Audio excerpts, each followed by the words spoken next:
almost like you cannot ignore it anymore.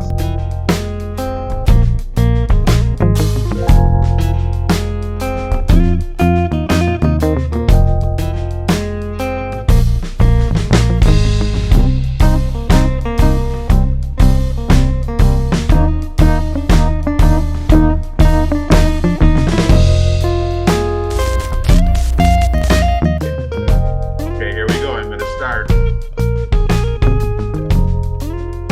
I was going to do it nice.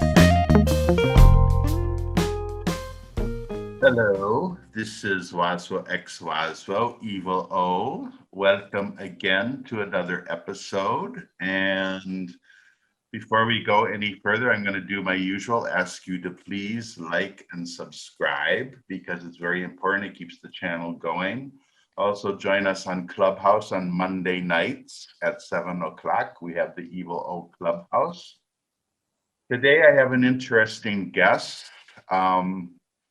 He is a man who has moved from the world of design into the world of art. And so there's all sorts of interesting liminal spaces there that we can talk about. So I'd like to introduce right away Valay Gada. I said your name correctly. Did Yes, I say? that's right. I did. Okay, good. So how are you today? Good. All right. It's finally sort of raining down, so yeah, much required. And you're calling from Delhi, yes? That's right. Okay. Delhi or Gurgaon? Gurgaon, not really. I mean, it's South Delhi, yeah, very much. In South Delhi. Okay, good. So anyway, I'm just going to give a little lead in and say that as far as I know, you graduated from the Fashion Institute of Technology with a degree in English literature, which is interesting because that's what I studied in college also. You personally founded a design firm called Cobalt Designs. That's right. And I was looking through your designs that you've done for lamps, especially, not so much the chairs and things, but the lamps. They're so sculptural. And I was looking at them and thinking all you'd have to do is remove the light bulb and they would become a sculpture. And now you are moving into the world of fine art. So let's just talk about, like how did you get into design in the first place? And then what is causing the shift into fine art? I think that, just having growing up, I came from a family which didn't really look at arts that sort of as a profession to make money. It was always seen as a hobby, and my parents really encouraged it. So I had in my head sort of like, wiped off that idea of ever sort of pursuing it, though I was really interested in it. So I did that whole loop of, getting pushed into doing engineering, dropping out of it, then doing English literature, telling my, folks that I'll probably take up advertising because that would be kind of close enough to being sort of creative. And I would tell my parents when I studied English literature, I'd tell them I would be a librarian someday. that'd be a lovely sort of profession, maybe just coming and stamping books. Well, I did one of those tests years ago where you like they asked you these questions. Like, would you rather go fishing or go play sports, or would you rather like play a game of chess? And there were like three choices. And then they matched them with people in different professions, to determine what you would be best suited for. And my number 3 choice was to be a librarian. My number 2 choice was to be, I forget what, but my number 1 choice was to be an interior decorator. So, I mean, and this is when I was in like maybe 7th standard. So anyway, it tells you something there. Yeah, I think my options were also being a veterinary sort of doctor. I mean, I had 2 pets, and I guess that's about it. But yeah, so I sort of did that bit, and after I finished, literature, 3 years of it, I kind of gave this entrance exam for design because I thought that that again is a space that is supposed to be commercial and you're still in the creative field. And so I managed to get into that. And again, in that, I was very clear that I didn't want to do fashion design because pretty much everyone else is doing it. And so I wanted to take product design and something which was, I managed to get this course, which was great in a way that, it was a huge continuum for people, moving from jewelry design, going all the way to industrial design. So it was a large sort of broad canvas to sort of pick from, and this introduction to materials and various sort of materials and machines and how you can work with them. That was something which was quite interesting, and then after graduation I took up a job, and it was in luxury sort of brand, with a luxury brand, and that's where I kind of started working. I mean, during studying itself, I realized that I have a huge sort of affinity towards the craft sector, and I mean, we got a really rich craft sector in India. So and metalware per se, and that's how I started off kind of working with craftsmen, and that sort of kind of fueled me into. I noticed in the PDFs that you sent me, I mean, you've got this very abstract sort of metallic sculpture, like I think one was elephantine, I think was one, and I'm looking at my notes here. Twister is another, but then you also get like very almost sort of like Art Deco in some of these. There's one that is called Agastya. Am I saying that right? Sorry, which one? Agastya. Yeah, Agastya, yes. Agastya. Yeah. I mean, they're really beautiful. They're incredibly designed. But then, also at the beginning of your PDF, you talk about working with traditional Indian crafts. And right. So you've really done both, correct? Yeah, so I have done bits wherein I have worked in this sort of lexicon of, the traditional repoussé motifs and things that were used traditionally. But I've also sort of taken those deviations, and I think a lot of purists would sort of scream that why are you really doing that and things. And I think that, I mean, craft itself can't be sort of stuck in that time frame where it's just going to be work in a particular style. And I myself find it very problematic when there are people who just identify you for their own simplicity with a signature style, and you sort of like push to sort of constantly churn those out, which you do if you, I mean, if it is to sort of pay the bills, yes, of course you would. But yeah, so I kind of it traps a lot of artists. You get branded, and then everybody expects that you produce a certain sort of thing. Yeah, you go out of the mold, and suddenly it's like, well, it doesn't look like that artist anymore. Yeah, it's a very gestalt sort of way of putting people into simplistic sort of boxes. But did you work for another design firm before you founded Cobalt? Yeah, so I worked with Via Home to begin with, and after that I got sort of poached by an architect friend of mine to sort of start a design wing within his sort of larger company in Bombay.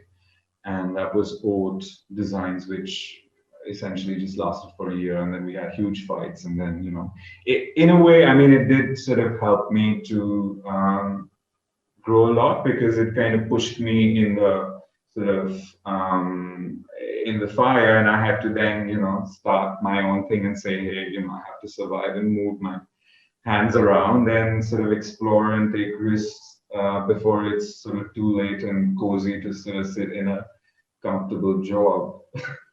Yeah, it's a big jump to form your own company and be entrepreneurial, but I always give people tremendous credit for doing it, because that is the best thing you can actually do for yourself, I feel, is to form your own company, your own business, and work independently. And I always tell young artists that, you have to realize that you're starting a small business, basically. You have to think of it as a business, I mean, all of your teachers have told you to think of it in this very purest form, but actually it's business. And that doesn't mean you shouldn't also think purely, as an artist, but you have to think practically also. So anyway, you are doing these lights and chairs. What else do you do besides lights and chairs? So in terms of scales, yeah, well, there's furniture pieces. There are sort of large wall panels for hospitality kind of projects. A lot of hardware-based things.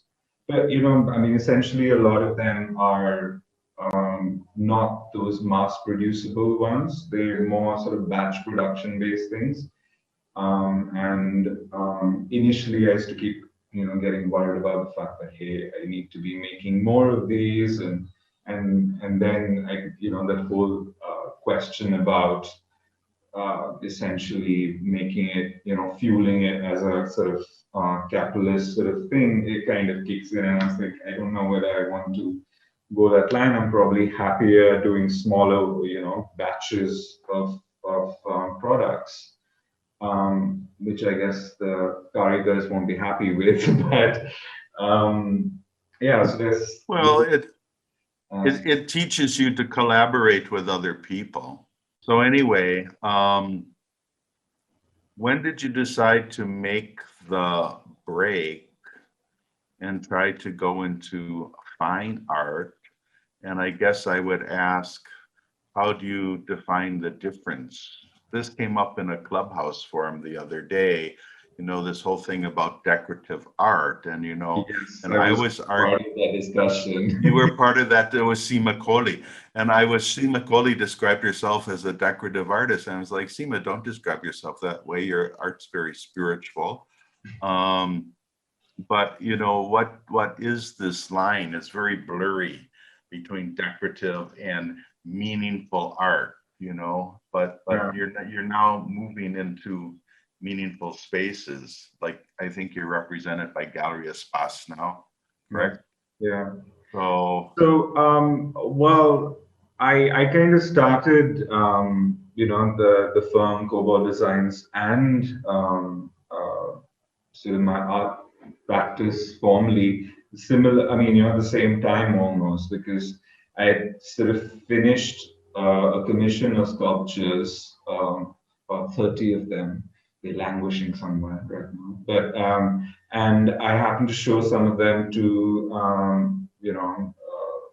a gallerist, and she sort of then took me on board. She really liked it, and so that's how it kind of started. This was Anupam Mehta in Bombay.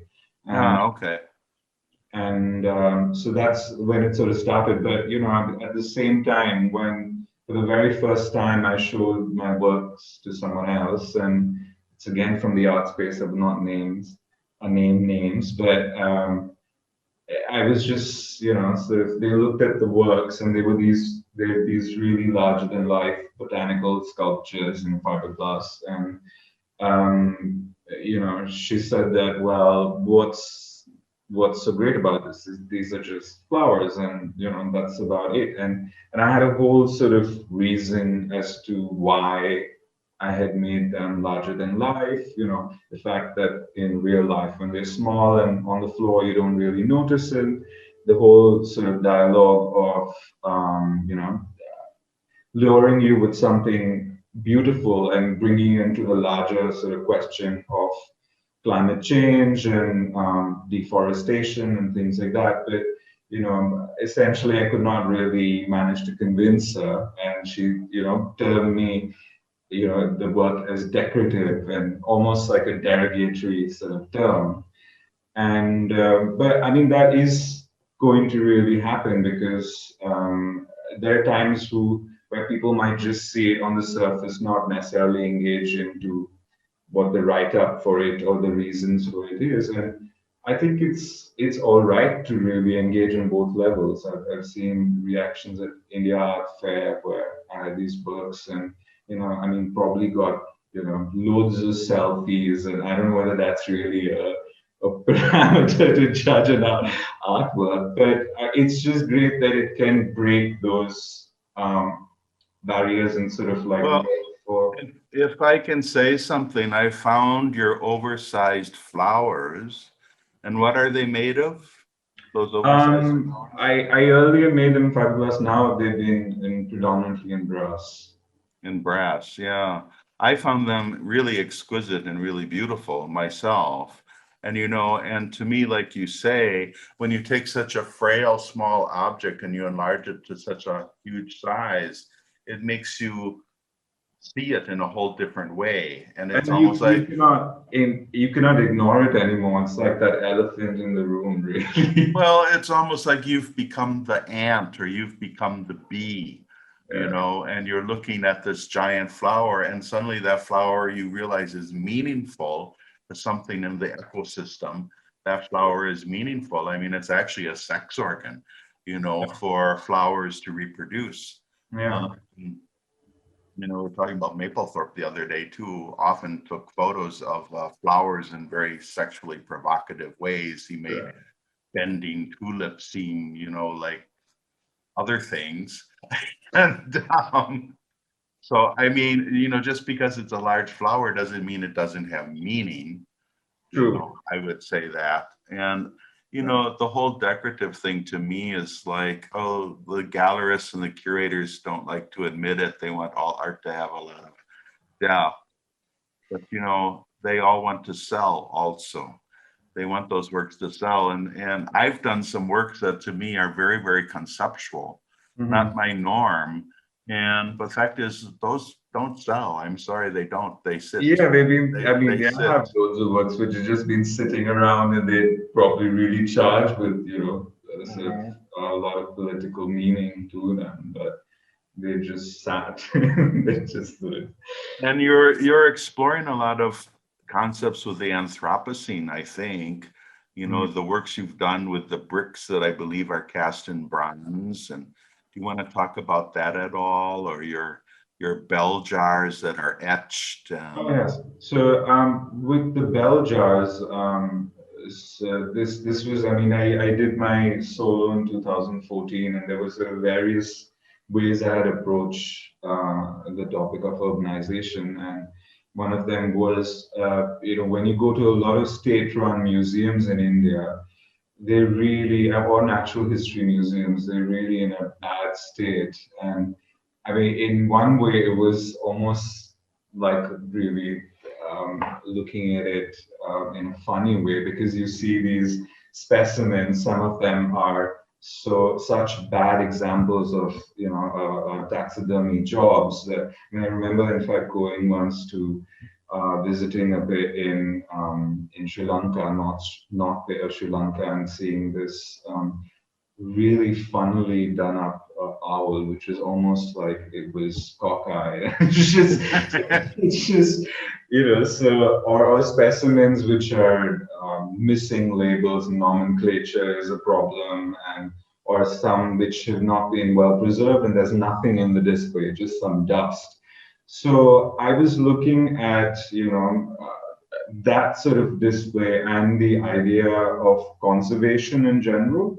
And so this whole lab-like situation where you have bell jars and specimens inside them, and etching over them, and also in some cases, like I had this one work which was a rather funny one called Aspirations, and that was about all how these builders give these in India give a lot of these sort of aspirational names when they're trying to sell, like Palais Royal and Oxygen Tar and sea view and things like that. And very often, or even names of trees like magnolia, there's one in Gurgaon, and you won't have a single of those trees over there.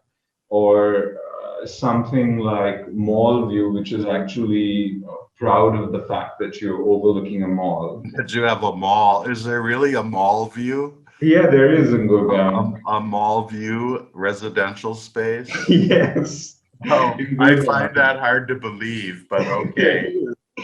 Or there is, things like in Bombay, there are things like sea view, and between, I mean, there probably the sea was visible, but between that time that was built and now, there's been so much development that you really can't see the sea. So it was kind of in some ways a bit grim, but at the same time, sort of like trying to add humor because and I've realized it when I relook at a lot of my works that maybe it's just too much of doom and gloom all the time, and I probably need to pump in a bit of humor like you do with a lot of your works. You add that. I guess it's a great coping sort of strategy in one way if you really can't change that much. I do a lot of self-deprecating humor, you know, in my work, which I feel it just sort of comes naturally to me. So So yeah, those I'm looking at your PDF, and one thing that really struck me was this beautiful, beautiful series of paintings on photographic paper. You want to talk about those? Yeah, so this was lockdown last year, and I could not sort of really go to my studio, and I stuck with minimal stationery at home. And I just had this in my folio. I mean, I was also exploring things like using my uh, dog sort of combed off hair and making paper out of it. But Okay. I've kept it aside, and I'll probably Well, nobody can say you're not experimental. yeah. So this was actually a set of overexposed photographic paper, which was really beautiful, and it had these ordinal shades and things which I've been keeping, and I think it was a role that was developed by my folks in sometime during the 70s. And I was also kind of me being a bit of a panic merchant. I was, because of these things during lockdown of cutting down of, supplies and the whole sort of problem with the supply chains and food rotting in the go downs and things like that. I essentially was just emptying out literally this spice, box and putting mustard and all sorts of sort of seeds in my little garden, and sort of trying to grow those. And so, as with a lot of my other works, there's a lot of botanical references. So, growing and things like that. So this was essentially in some ways documenting seeds which it was like an uncertain future that we are looking into. And, I was also figuring out how I'd be able to pay the rent at that time, though I was, of course, way more privileged than a lot of others. But yeah, it's just a panic Oh, merchant. there's things like chai glasses in this series too that I Yes. see. Yes, And all of this painting you've done yourself. that's right. So you have an incredible sense of painting. You have a high skill level. Yeah. Thank You have you. a very high skill level, So I mean, I just want to stress that point that you're not someone who's just hiring fabricators, making Yeah. big flowers. You have a high skill level. Well, that's also, I mean, a lot of the times when like you collaborate with artists, and I collaborate with craftsmen as well, but very often I do have this thing running in the back of my head that, the creator of the work versus, someone who's part of a production team, or even though I might be working on maquettes to start with, and seeing through the entire process. And in the end, again, using my airbrush and painting all those larger sculptures. Very often, I do think that I was revisiting painting after a really long time, and yeah, I again, when you haven't worked with your hands for a while in terms of painting, it does freak you out, and so yeah, initially it was a little tough, but Well, when the question arises when working with collaborators, it's like, I mean, I take photographs. I mean, that's basically my role and what I do with my team. But I'm incredibly hands-on involved. I mean, this morning I was running around between 3 different little ateliers with the people who work for me, trying to get them all to understand what they needed to do, because we're in a panic right now because we have like 4 shows coming up, in the near future. And we just have all of this work to get done, and we have a commission to get done. And I'm, and because of language, a lot get lost in translation. And then also many times I have to be physically there to say, no, not here. You have to put it here. You have to move this closer in. You have to put this further up. This is too big. This is too small. So, it's not like I just sit back in my easy chair and smoke a cigarette or a cigar and say, oh, why don't you paint me a painting about this? And I'm sure it's the same with you. I mean, you have to be hands-on. So, but interesting. So you want to talk about any particular works that you've done? Rolling through here, there's one that looks like a giant tongue. Yes. So that I think it was titled "The Victory of Hate Over Love" or something like that. And yeah, this was part of one of those controversial exhibitions which got pulled down. Not because of my work, unfortunately, but it was around queer politics and things. And this was, I mean, the tongue as little as it may be, with being the organ of freedom of speech and sensuality, and yeah, essentially it was an exhibition on censorship, and I was kind of working as this, yeah, moving in that space where I was alluding to things like the tongue of Kali stepping over Shiva, and this idea of the scissor that essentially the tool that's used to sort of cut it down, sort of twisted and worn like a medallion. So that's what I sort of tried to get off with that. Yeah. Yeah, there's a lot of symbolism in that you can go into rather deep. When you first see it, you just think, oh, it's a tongue with some things stuck on it. But I mean, when you really think about it, and then you have the other one, the Monstrance, really catches my eye. Yeah. Is that a reference to Catholicism in any way, or? It is, and at the same time, it was. I was trying to sort of go in the direction of exploring the 3 vices, and sorry, the 8 vices, 7 vices, and in Catholicism, and this was kind of alluding to lust, and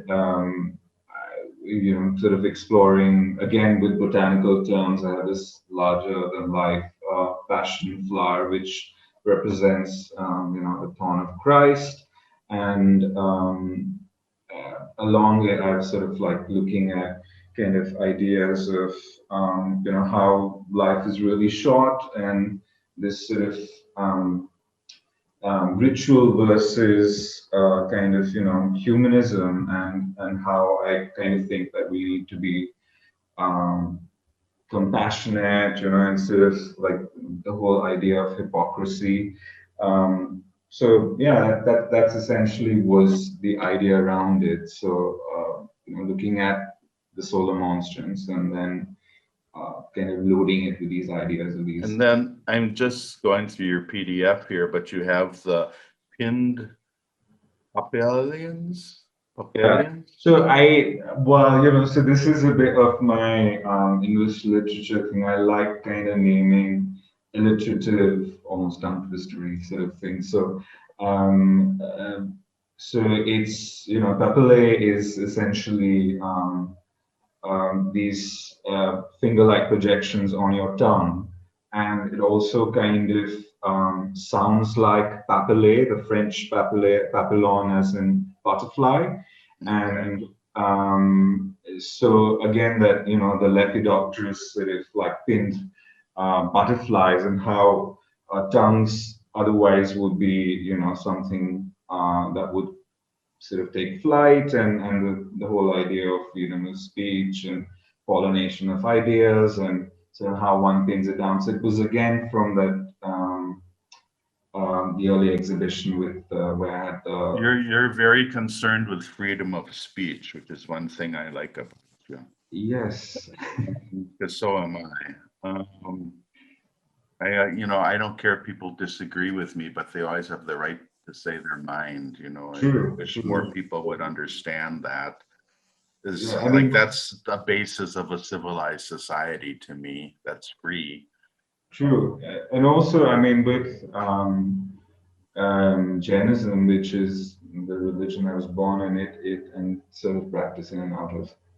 It sort of speaks about truth not being sort of one thing. There are sort of various truths, and I'm not talking about sort of alternate truths, but essentially that there are various parts, and there's not sort of just one part. So I quite sort of believe that there can be various opinions and various versions, and not just one way. Yeah, the older I've gotten, the more I realize that everything is a lot more complex than we think.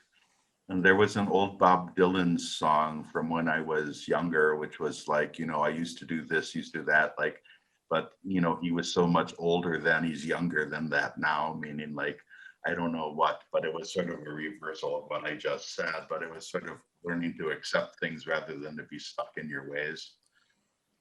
So your bell jars, I really like the one with the little journals inside. Oh, Talk about that.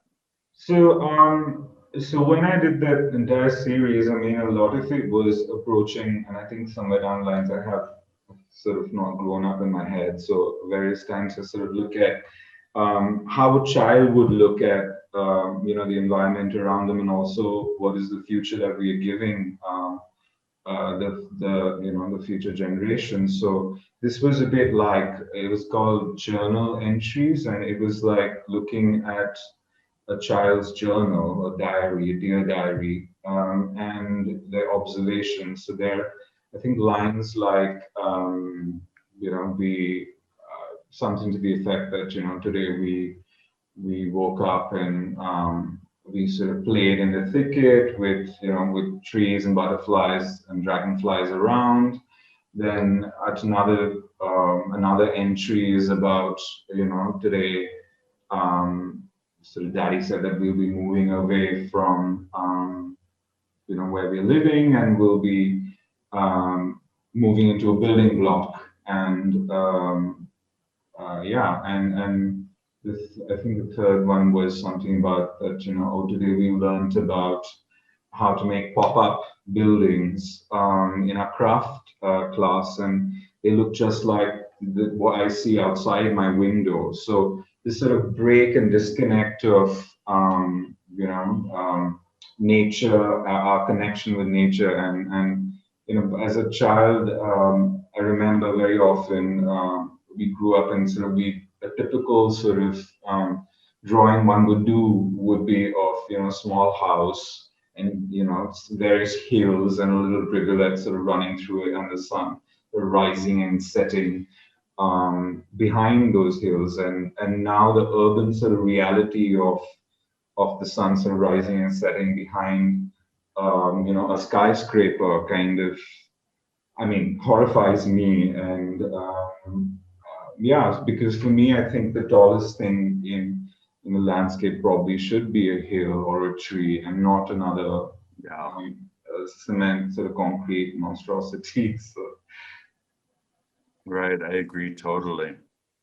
It's I always, when I lived in Goa, everybody goes to the beach and watches the sun go down, every evening. And some of my friends, my Indian assistant Srinu, he would always say, "Why do tourists like to come and sit and watch the sun go down?" And I say, because they all live in cities and they don't get to see this very often. You come to a place like Goa, you actually get to see the sunset, yeah, yeah. so, which is kind of a sad statement on our human lives. So I'm not going to pick out any other works. I think I'll let you just talk. I mean, you have some really beautiful things here, like these hybrids that you did. You've done wall art. You had some wall art. I can call it wall art. I don't know if that's the wall installation at the Delhi Contemporary Art Week. Do you want to talk about a few of those things? Um, yeah, so this was the one at the Delhi Contemporary Art Week was a kind of continuation from what I'd done in 2014, which was on looking at how the city sort of spreads and when especially in the night sky, when you sort of look down on when you're approaching a city, it's all glittering and beautiful. And you sort of see the aerial views of these roadways and things, and actually these works were looking at that, but from a perspective of these roadways are almost like what termite tubes are like, and essentially Wow. whole idea of um, urban living sort of completely hollowing itself with greed and depletion of resources, and so there's sort of two ends to it. What sort of like all that glitters is not necessarily gold. So it was a comment a bit on that, on how the city sort of like almost the concrete forest, so to say, sort of functions. Yeah. And And your hybrids, what are your hybrids about? Those are so quite stunning. yeah, so those were I've been very fascinated with a lot of botanical studies, especially this one artist called Maria Sibylla Marian, who essentially took this voyage to the Suriname Islands and studied a lot of plants and insects, and her depiction of these in her studies is quite brilliant because she plays with scale, and you have these large blooms, or rather these small blooms and these large insects on them. There's absolute crazy, sort of contrast of scales in them, and that's where I kind of discovered this hybrid tulip, which is a parrot tulip, and it's not your typically sort of poised tulip, which is just like there, and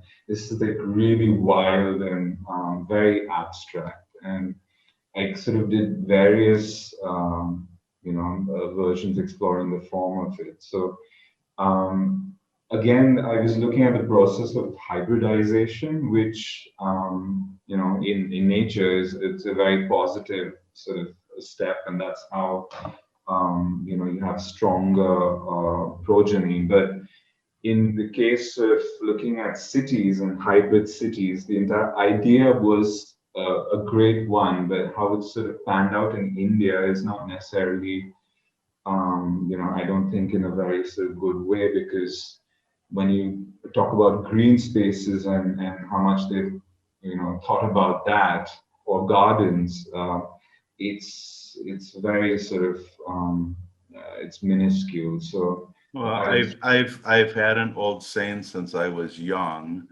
because when I was young, I kind of grew up actually in rural farmland, and then the city just encroached, and I was surrounded by an upper middle class, suburban neighborhood, and uh, all the horses and cows went away. Um, And then I saw it get trashy, as the malls moved in and all of that. So I would always have this saying that if you love the country, live in the city, meaning it's better to condense people within the city environment and leave nature be nature and agricultural. But the difficulty is the city has to be planned in such a way that people have green spaces, that people still have trees, because it's our nature. I think it's our evolutionary psychological nature to want to have trees and green spaces and falling water, and cities need to be planned in a way that people can enjoy those things still. Yeah, absolutely. Yeah. So anyway, I think this has gotten probably up to the half-hour limit, and I'll leave you with the question. So Cobalt is still continuing on as a design firm? It is a bit on and off, really, because I think in some ways the art took off more than the design, which is I mean it takes, I think, a completely different beast to sort of run a design firm. I think, I mean, you need to have I think it takes a different sort of wiring.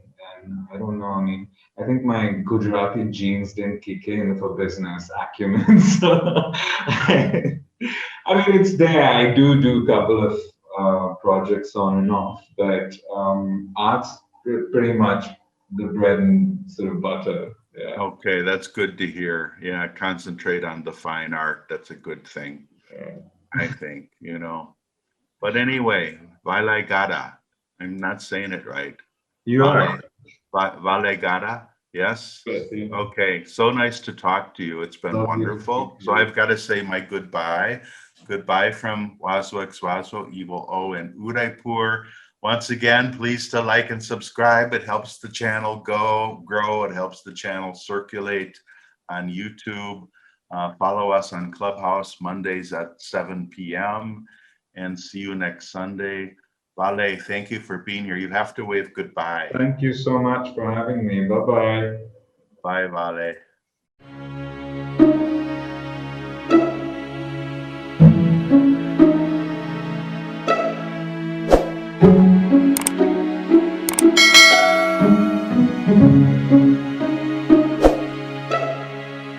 Thank you.